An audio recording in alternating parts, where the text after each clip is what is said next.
Hi, I'm Fardosa Hussein, and this is Between Us. It's about the spaces in between home and elsewhere, past and present, who we were and who we are becoming. Here, I share conversations and reflections from Somalia and beyond, stories on belonging, identity, and everyday life. So, if you've ever felt caught between worlds, this is for you. Welcome. Between Us. Hi, welcome back to another episode of Between Us. Today on the show we have Ayaan Khalif, one of the co-founders of Digital Shelter, a platform that empowers communities in the digital era. Ayaan was born and raised in Kenya, but came back to Somalia a few years ago to make a difference in the tech world. Ayaan, welcome to the show. We'll go straight to the questions because one of the interesting things about you is you told me that some of your siblings were born in Kenya and some of your siblings were born in Somalia. How did that happen? Thank you so much, Fardosa, and thank you for having me. I'm super glad to be on your show, on your podcast, basically.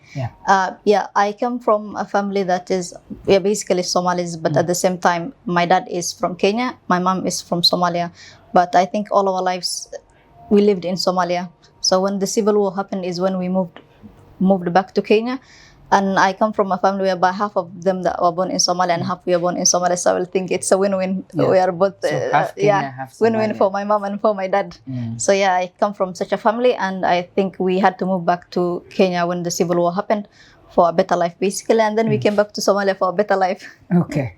So tell us a bit about your childhood, because nakumbuka uliniambia that umesoma shule Kenya hadi around high school. Ulimaliza ama nini ili happen? How did you end up coming back to Somalia, you specifically?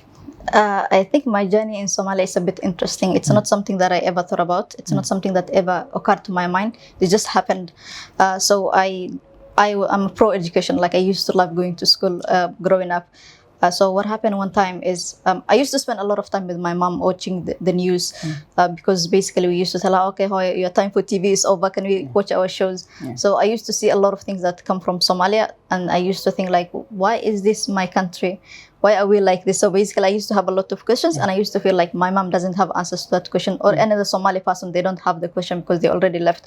So what happened is, I think in 2014, I was in my last year in high school. My sister moved back to Somalia. She was like, okay, there's no job in Kenya, so let me go to see what is in Somalia. She came back to Somalia and she never came back. She said like, oh, Sirudi, I'm done.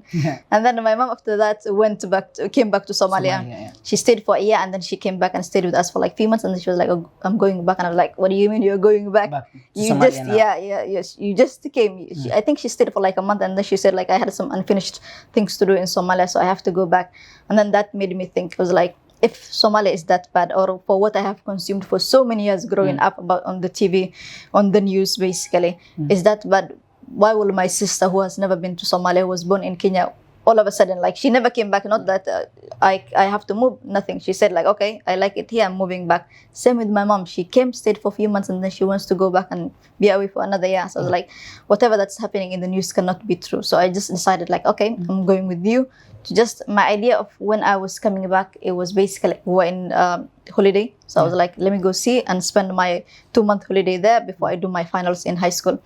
So what happened is I told my teachers, because the school was not closed and my mom was going back. So I told them like, I'm going to Somalia, and they were so shocked. They were like, unaenda kufanya nini in Somalia? Do you want to go die?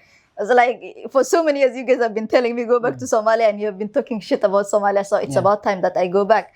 So they were worried. So like, I did not tell them that I'm coming back. I just wanted to see their reaction. I was like, I'm going for good. And then they were so shocked. And then I remember them sitting me down. I was one of the top students in school. So they were like, you're just doing your finals. Can you just wait for like, I think we were just few months, like 3 to 4 months from doing the KCSE. So they're like, can you just wait to do your finals? I was like, my mom is not going to wait for me. I have to go back. I have to go with her. And then they sat me down, and then they talked to me like it was so serious. And that made me like really think like, what is so bad that is in Somalia that my teachers don't want for me to go back? And we used to have these two teachers in school. Like every time they're in class, they have to talk shit about Somalia every time, and I used to hate them for that. And they were the two people who were telling me like, you cannot go back to Somalia. I was like, you have been talking shit about my country. Why can I no go back?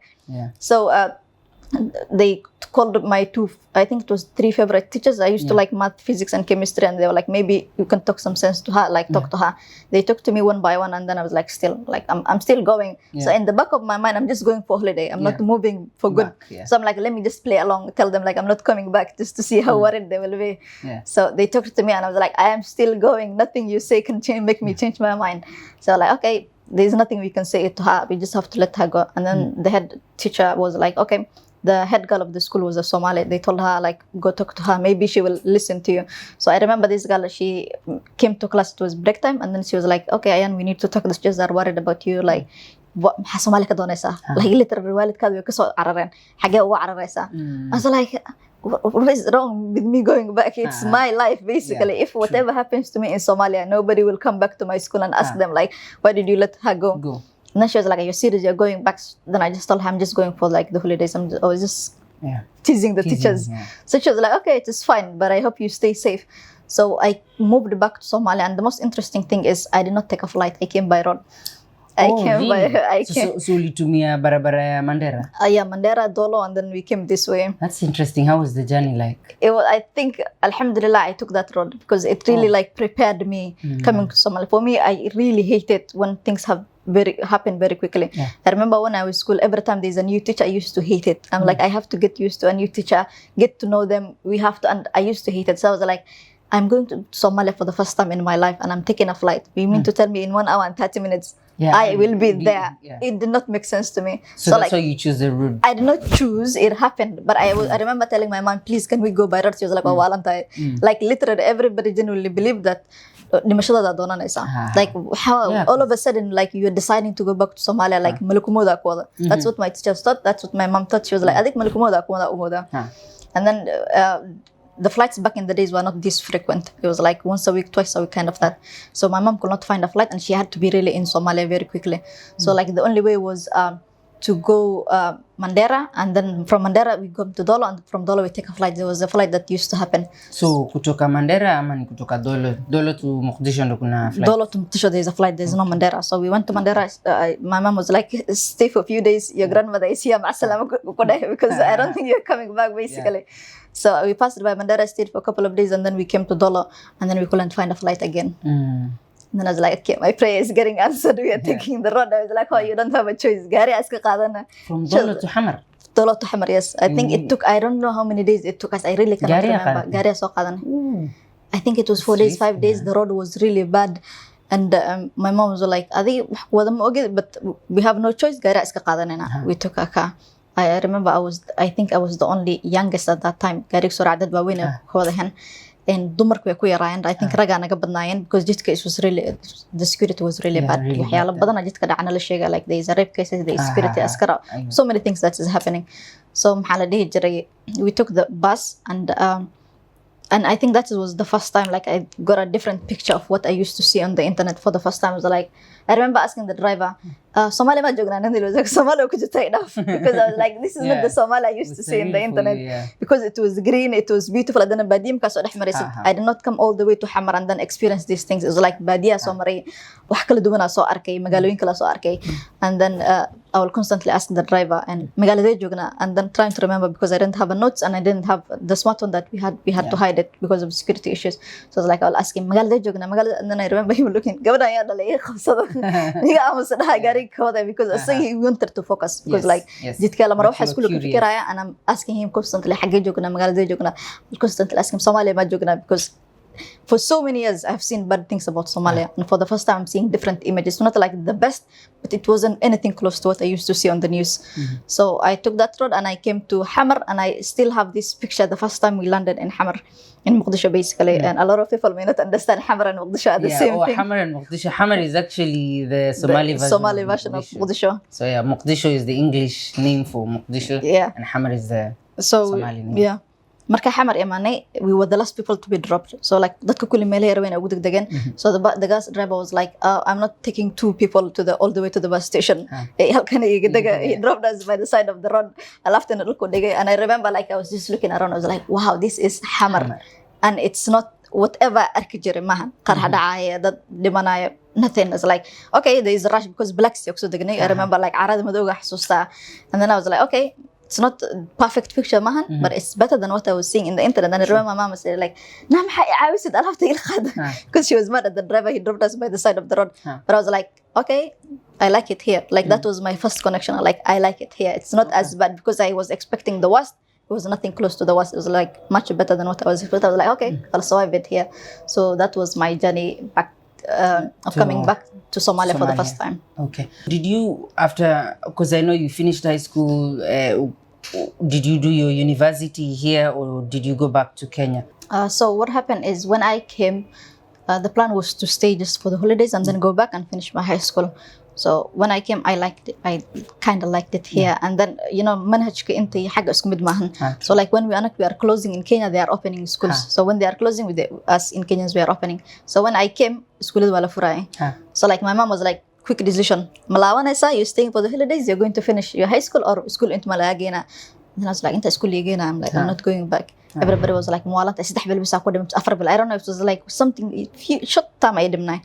Subi. I was like, I'm taking the risk here. I don't know. I may get a scholarship from Somalia. I don't know, but I do know that I will get nothing in Kenya. Marka, I'll go here. So like I stayed 1 week, 2 weeks xaafada joogay. Then immediately waxaa lagay hoyga xamar. I got enrolled in hoyga xamar. And you know, like when you have a culture shock in a good way, I had the best culture shock. And the first time, because in Kenya we wake up 4 a.m. to get prepared to school and all of that. Here was 7 a.m. I'm going to school at 7 a.m. I was like, talk a bit about that. The whole thing about how Kenyan system is military and colonial. God, that's not. I don't know what it is. I think it was made it to like literally distract us from doing anything else. Because it's like constantly from the day that you get enrolled, freedom to sagudan best. So it's like 7 a.m. at school. I was like, I like it here. And then I went to school and then we are done. By 12:30 we are back home. You have half of your day off. Imagine. And I was like, nah, this is my validation. I'm staying here. When I was like, malaha 4 a.m. malahan tons of homework. I have because for me, like my little mind at that point, I was like, this is what freedom looks like. This is what I want. It's like and education should not be that. Exactly. I was like, I think I know a little enough. Can I add? Can I speak English? Can I read? Can I write? That was more important to me. So I was like, okay, dadkan kulli xakaan wax ku baranayaan maxay ay ka duwan tahay. Like, let me just take it. Like, it's one of the things that I never stressed about it, considering how much I used to love school. For me, I was like the last person to sleep at home because I'm reading. The first person to wake up, the one to be on time at school. I used to be a prefect in class. So it was like literally straight like this, and then deciding like, fuck this. This is what I want. So like, to me, those 2 things gave me like the validation I needed. I was like 7 a.m. at school, like class starts at 8 and I'm done by lihsa and I sleep, wake up, go to Duxi Galafti, because you know what difference makes us different than the normal Kenyans is us. Because school came and we go to Duxi. Duxi waxaa kasoo bixina, cishaha kasoo bixina. Cishaha you do homework. Maybe you finish around 12 a.m. You sleep and then you wake up at 4 a.m. and then you just repeat that. There is no off on Saturdays and Sundays because you are going to Duxi. And then you still have to do your homework. I was like, well, no, I'm not going back to that. Kenya is a bit brutal. It's brutal especially for us Muslims and Somalis. Duxi are not Arab. Kenyati maybe they have that off. School they have until 7 p.m., 8 p.m. free time. Us, we never had that. So I was like, you're going to Duxi Galapti Adisa. Because all a few hours. And then no homework. Like, homework never used to be a must here. It's like maybe 1 or 2, not in Kenya, whereby every teacher has to give you a homework.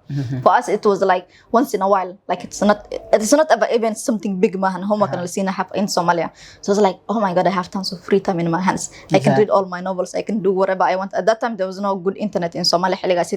Internet was for the elites. I think 2015, 2016. So like, I don't care. I have so many books to read. I have so many things to catch up with myself. So I was like, this is where I'm doing my high school. So I finished Hoyg Hamar here, and then I started my university here. So like, there was, for me, I think the next time I went back to Kenya was 2018. When I came 2015, like 3 years later. And I think I went for a family thing. It was not like willingly, like me, I miss Kenya. There was nothing like that. Like, that life is not for me. I am a Somali. I found the Somali in me and I connected with my people so instantly. It's interesting because I love how you're so happy narrating your journey back to Somalia and especially Mogadishu. After you finished your high school at Hoiga Hamar, you went to uni here. Yeah. Like you actually enrolled in a uni here. So tell us a bit about that. So I started after I finished high school. I started work. Actually, I got a job before I went to university. Okay. So like there was a new organization that was starting, and they were just looking for somebody who can speak English. So my sister connected me. I went there, and I remember when I went the interview, the boss was like, "Can you speak English? Can you read? Can you respond to email?" I was like, "Yes, I can do." And then I was like, "You are hired." Yeah. That was the whole interview, nothing else. Yeah. So I started my work, and then after working for a year, everybody was like, "Jama'at awe." Like, what do you want to do from here? Yeah. Jama'at ma aad kulawated. Then I remember talking to my sister. I was like, "I don't know what I want to do actually. Like, I don't know what I genuinely want to study." And then my sister was like, "Since you work in an NGO, look for something that fits you in, and I will maybe suggest you do procurement, because once you do a procurement, you will be aware of anything that's happening in the organization, everything. And that way you will learn different roles. You will be working with the HR, you will be working with the finance, you will be working with the program team. So literally you will get so many skills from just doing one job." I was like, say less. Yeah. So how did that go? I went back to university. I enrolled myself. I think it was Somali International School. Like there were two Somali Jama'ad laba jirtay xiligaas, so waa lagu kala waraarsanay, which they still there, I think. Are they? And then it was so boring. Like they were not teaching us anything. It was just slides after slides. Maanta dhan waa imaanaysaa board la screenka wax lagu saarayo, macalinka reads the screen, and I was like, this is a waste of my time. I'm like, I cannot be coming every day. Wixii casharka lagu soo diray macalinka ku aqrina maanta dhan. And I was like, I don't like it. I was like, then because of like shaqadayda, it's like the organization was really moving very quick. I was catching up quickly. I was learning. So every time I go back to school, I'm being taught whatever I'm doing at work. I was like, no, I cannot be doing this. I think I did for like a year, and then I stopped going. And then I stayed for like a while. There was a gap, and then I got so lost in work, and I was like, I became so introverted. I no longer like have connection with my friends. And then all the time, buried in papers. I did not like it. And then I told myself, like, this is not my kind of job. I don't want to be disconnected from the world. I want to like to really do something that I'm passionate about. I want to be part of the community, because I feel like I was losing myself in Somalia. And I was not part of the people that I came to. I didn't have any community, no friends, no nothing, just work home. And sometimes I even sleep at work and not coming home. So I thought, I was like, what is a career path that will really like give me the freedom that I want? At the same time, I can be a person that is working. And then reading so many articles and stuff. And then I came into technology. Yeah. And then I was like, okay, this is interesting. Like IT, I have to enroll myself in IT. I remember at that time, SIMAD was the iLab. It had another name, and it used to be Xukuya Jiran. I think Duncan Idekade Kuya Jiran. So like they were doing a small course whereby it was an entrepreneurship and tech kind of thing. And then I enrolled myself there, and then it was good. It was an eye-opening for me. It was, I think, the first cohort I'm not sure, but idea had course cusub ahead. So I got into that, and then I was introduced to like graphic designing, coding, and all of that. Learned a bit of it. I was like, this is hard. I need to go back to an actual university to learn it. And then I met a couple of friends who are their background were IT. Talked to them, and then they were like, it's either you can go to Jama'at, do an UIT, or you can start with courses, and then when you feel like you are cut up, you can like bilawi kartan. So I went into the courses side, did so many like fellowships and small courses. And then I got like a bit of waxay badan ka bartay. And then I was like, I don't want to do like an actual coding classes or graphic designing, and like I want something much major that is like a bit broad. So I went into the side of digital safety and security. And ever since then, it was just a journey of me like taking many courses. I'm doing online and that's it. I think it's a learning session that continues still today. I'm still in that field, and right now I want to do hopefully my master's in cybersecurity. That's interesting. So tell us a bit about Digital Shelter, because when a lot of us right now hear about Ayaan Khalif, what we know you for majorly is about Digital Shelter, which is a platform for empowering communities in the digital era. How did Digital Shelter come about? So the two friends that I told you that I met in their background is IT. We were just having a conversation. We were working in the same organization, all of us. So we were just having a conversation about the tech industry and the internet in Somalia, because a lot of times we hear that Somalia has the cheapest and the best internet. And then we were like, internet ka maxaa ku qabanaa other than just Facebook and being on Instagram, nothing else. Wax kale ku qabanaa maanta malahan. So we're like, will it be something if we start a conversation, a platform whereby we talk about because at that time everybody was complaining about their work. We didn't like where we work. The NGO sector in Somalia is a bit bullshit. So everybody was like, this is draining. We need something that we genuinely enjoy. And then we said like, Somali community right now, there's so many communities, there's different things that you can be part about. Right, back in those days, they wasn't like Facebook.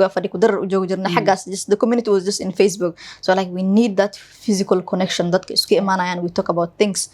And then one friend of mine was like, okay, let's start a platform, and then let's brainstorm a name, an idea.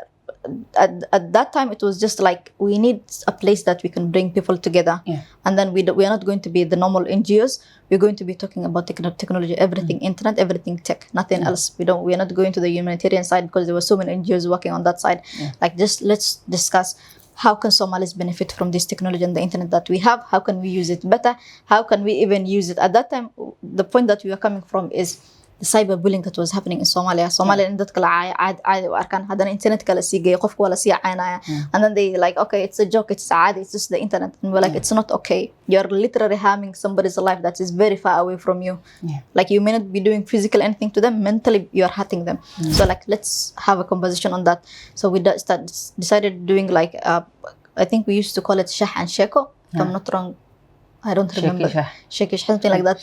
Yeah. So we used to come Galafti, bring about like 50 people, and then we have a conversation discussion between us, and then we moved in like, okay, let's invite experts who can talk about these issues slowly by slowly. Before we even know, we had the name Digital Shelter, and then we registered it, and then it became an NGO, and then we started doing digital safety training at first. Like how do you use, because it's so easy for people to use the internet. It's so easy for people to create platforms, but staying safe and navigating this platform safely is what a lot of people did not know. So we said like, let's start with giving people the digital safety that we needed.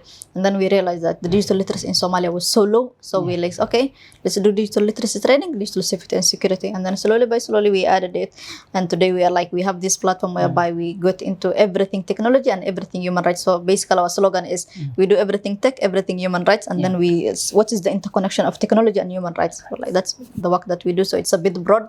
Initially when we were starting, it was like digital literacy and safety, freedom and inclusion when it comes to like using the internet, and right now it's broad, like everything tech, everything human rights to Nigeria. So what do you feel like the current state of the digital space in Mogadishu is, or Somalia in general? Because you said that part of the work you guys are doing is improving or boosting the digital literacy in the country. Compared to one thing I will tell you, when we started this organization, a lot of people will tell us, what do you mean? You want to talk about technology and internet and internet freedom? Though I think the word that can we internet freedom. What do you mean by internet freedom? Who has time to talk about technology, anything?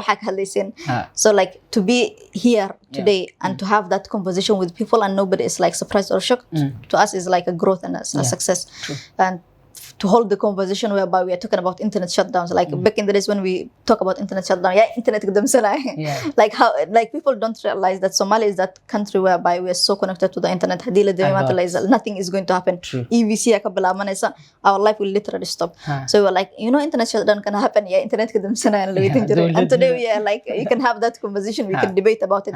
So I think like we came very far, and today not only are people like well versed when it comes to like using the internet, the government is creating policies. So I feel like Digital Shelter is 8 years old, and 8 years so many things have changed, so many growth, and today we are like in a place whereby we can actually have that conversation with the government. We can hold them accountable.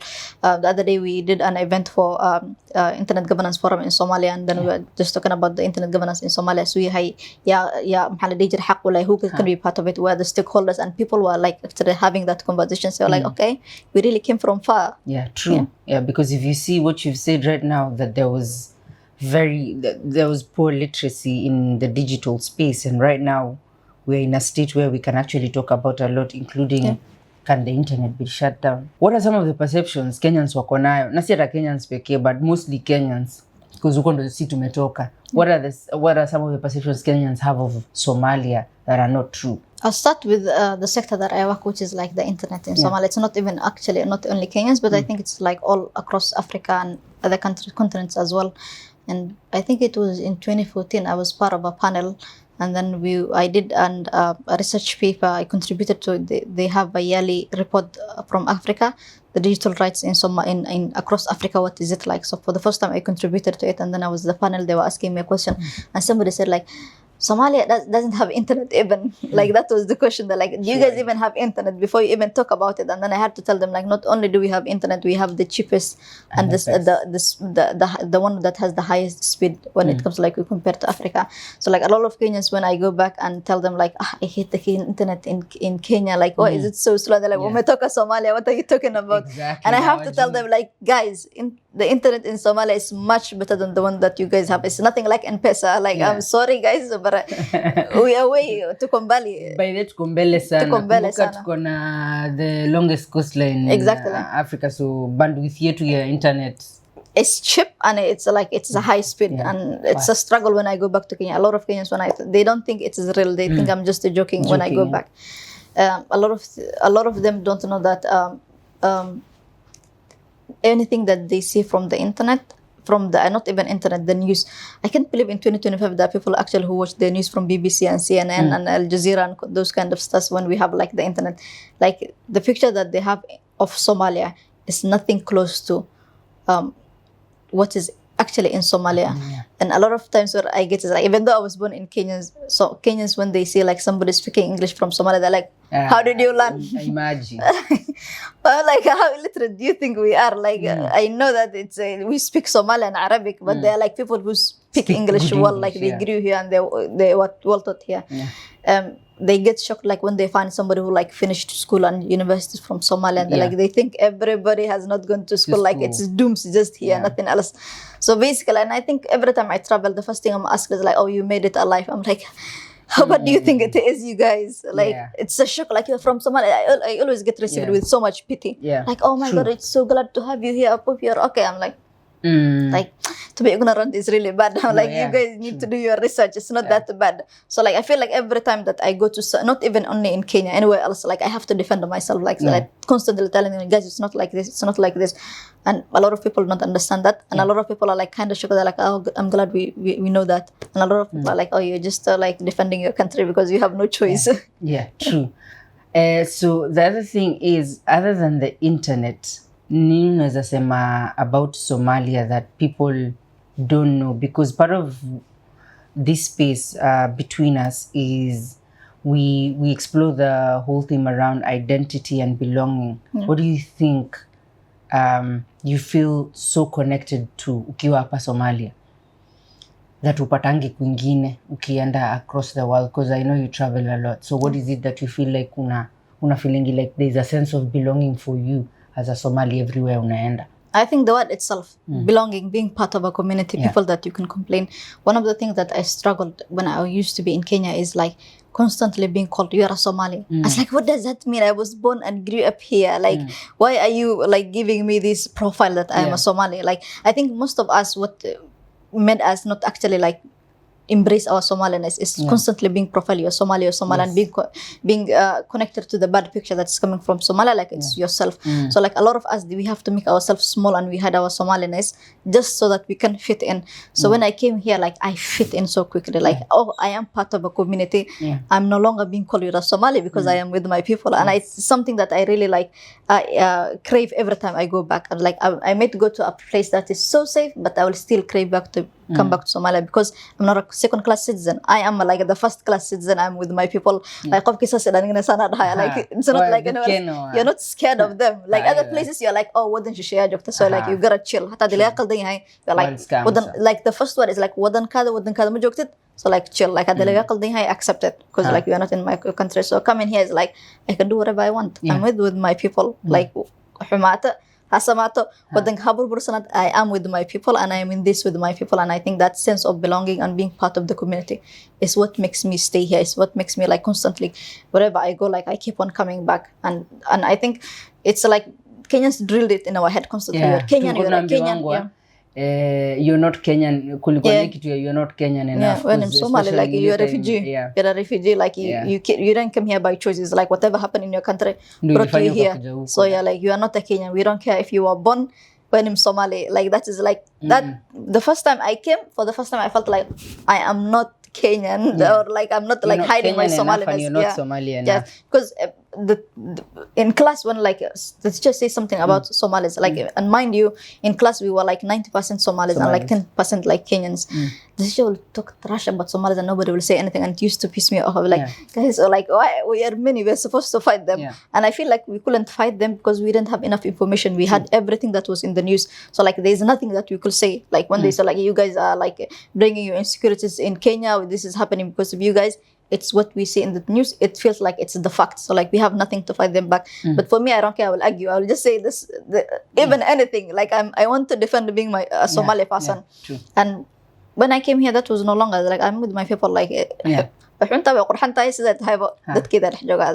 for me, it was that. The last 1 week, it's been very interesting because nimekuwa online, like X is such a big platform for bullying in Kenya kwanza. And lately they've been bullying Somalis into this whole thing of kuna jamaa aliandika juzi on X akaandika ati vacationing in Somalia. Can you put those two words in one statement or sentence? Unaona? Like how can someone vacation in Somalia? What do you have to say about that? Being ignorant is very bad. Especially if you're in the digital in 2025, being ignorant is so bad. Ignorance is bleeding. Like literally one such, like without like, you don't have to go to the news, just like putting in Somalia and like looking at the local content creators will give you a different picture in Somalia. And by the way, it is much better than vacationing in Somalia than it is in Kenya. I don't care what people say. I don't care. Like we have better landscape. We have like, and you know, by the way, like a lot of people when they talk about, I don't like being the whole of Somalia being connected to what is happening just in Mogadishu. 90% of the issues is just from the capital centers. Garowe is not like that. Garowe is so safe. Hargeisa is so safe. Gobolada kasi fiican, baadiyaha kasi fiican. I'm like, it's Mogadishu, guys. Like the other places are much better.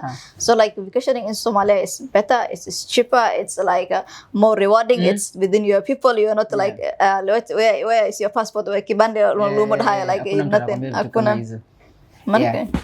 It's I think it's just being an ignorant and choosing to be an ignorant, like when you don't care about something, like when you don't care about knowing the truth, you don't care what you're saying. Like it's just like we are bashing these people because like this is what we know them. I can say that I blame them, but I can say that I do blame them because we are in the era of internet. It's like digital, like one such a way you will see the reality. So like we are basically choosing to be ignorant by choice. Especially considering the fact that Kenya and Somalia are just neighbors. I mean, we are connected on the side of Mandera, and then we are connected on the side of Apache, like we are literally your neighbors. You have the right to know what is happening in Somalia. Imagine the fact that like kuna ndege 7-8 zutoka coming every day. Imagine all the way from Nairobi to Mogadishu to Garowe. Just questioning like that can كل حاجة أصعد. Like that's enough. Like where are these people going? If Somalia is that bad, why is this such a frequent flight? Like just start by that. Like just ask yourself, why are there so many flights coming to Somalia? If Somalia is that bad, and then you will get your answer basically. And now we're part of the East Africa community peer, so inamaanisha that we are even closer and we are strengthening the relationship in terms of hata economy. Ukiona watu wana fly in na flying out, it's because of the fact that kuna a good relationship na pia inaonyesha the peace process is actually ongoing, right? Absolutely. What's your take on diaspora coming back to the country? What's your take? Like unaonaje wase wakirudi? I see two types of groups. Okay. People like me who come with like, okay, we have such a bad image drilled in our head, and then when we come, we get a different picture that's not like, it's not the best, but it's much, not even close to what we saw from the internet or from the news. And then you're like, okay, it's good. Like it's not as bad as I thought. So like I'm accepting it. And then there is a group of people who come with a huge expectation. Like a lot of people like say like there is Kunakazi, Somalia. So like they come with a picture like, I'm going to get a job. And then there are people who come with the grand business ideas like I'm going to save Somalia. And then they come with their ideas and then they get disappointed, they go back. So the people who usually come with expectations they don't get what they are expected, and then they go back. And then there are people who like come just to embrace Somalia, and then they end up staying and loving it. So like I see those two types of people, and I just tell them like, you cannot, a country that has been going through a lot, for you to come back expecting something from Somalia, it's like you're just like setting up yourself for a failure. So like I see those two groups, and I like always go with the group that you don't come with an expectation, come to be part of your people, and then you will not be disappointed. Also, what would you say to people who are coming back? Like, farinta udarled maxay like markay maadaysid. What should you expect? What should you do? Like basically, because the problem right now, like you mentioned, ni kuna wase wanatoka as far as the United States, the UK, Australia, Europe, na wakikuja huku wako like, mi nikikuja naingia gava, nikipata kazi, project ikikam, I'm going to be somebody. Alafu project ikiisha unajambia, bro ni aje, hapa kuna haribika. I have a plan B basically. So what would you tell people who are coming back? Because shida ni watu ni venye umesema, people come back with the expectation that they want to mint something from the country and not give back basically. And yet you've seen Somalis are all over the world. Now they have the capability of coming back to the country and offering their knowledge, experience from other parts of the world to Somalia. So what would you tell them? Because they really need to know the current state of the country and what the country needs. Basically, as someone who's a youth as well. My not an advice, basically, like sort of like an insight on what to expect from Somalia, or what you should do as a Somali person. Basically, for us, we are scattered all around the world. We are in different places that are much better than in Somalia, which means like we are exposed to different things, different skills, ideas. We shouldn't come back to the country expecting something from Somalia. Somalia should expect something from you. So like come back with the idea of you are coming to be part of your people. That itself is something. Come back with that idea that you are going to be part of your people, and come back with the idea of like what am I taking back to Somalia? Do not come back expecting something from Somalia other than your people in it looks so the way. But come back with the mindset of like, what am I taking back to Somalia? It doesn't have to be a big grand amount of finances or a big business idea. It doesn't have to be something grand, something small. Somalia meelo badan wax badan ka banaan u baahan in la buuxiyo. Ask yourself, where can I fit in? Whatever you learned in your career, whatever little that you have seen in the whatever that you are living, that you're like, okay, wadankii hadii lagay waxay ku soo celin lahayd. Just ask yourself like, what am I taking back to my country, to my people? And that is it. I think you will enjoy, because you know, like bil'aadan wuxuu leeyahay purpose. Once you have a purpose, you feel like you can thrive, you can live, like, you know, like you have a sense of actually wanting to continue living. But when you don't have that, and a lot of people, when they come, they lose that. They don't have a purpose in Somalia, so they feel like, okay, meshi and kunolai, at least akulawanai, because I feel like I belong there. But when you come back with the idea of like, wadankeda waxaan la aadaa, and this is what I want to do, you will have a reason to stay. So come back with the idea of like, ani Soomaali maxaa ku celinaya, maxaa kula laabanaya. It doesn't have to be money. It's like maskaxdaadi, aqligaadi, iyo maxaa la dhihi jiray jaceylka dadkaad u qabsid. What am I taking back to the community? It has nothing to do with the dowlad. It's your people. What am I bringing back to my people? In Ali Majis Fikir, that's it, and that will really make you stay in Somalia. What has travel taught you, and how does that help you navigate around Somalia? What has it made you appreciate? It has made me appreciate my job, first of all. Like I always wanted to have a job whereby I feel like free. It's not all about the number of hours that you have worked. It's like the quality of your work. Are you doing a good job? So it has really like made me appreciate this path that I took, because like when you're starting, you're like, I've been here, and then I had that rough life whereby I don't know what I actually want to do.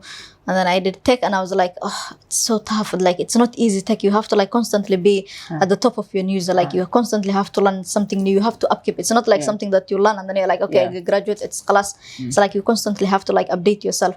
So I was like, I was unsure. Like, I don't want to be like learning forever. Yes, I like, we are learners forever, but I was like, I want to learn different things, not just focus on one thing.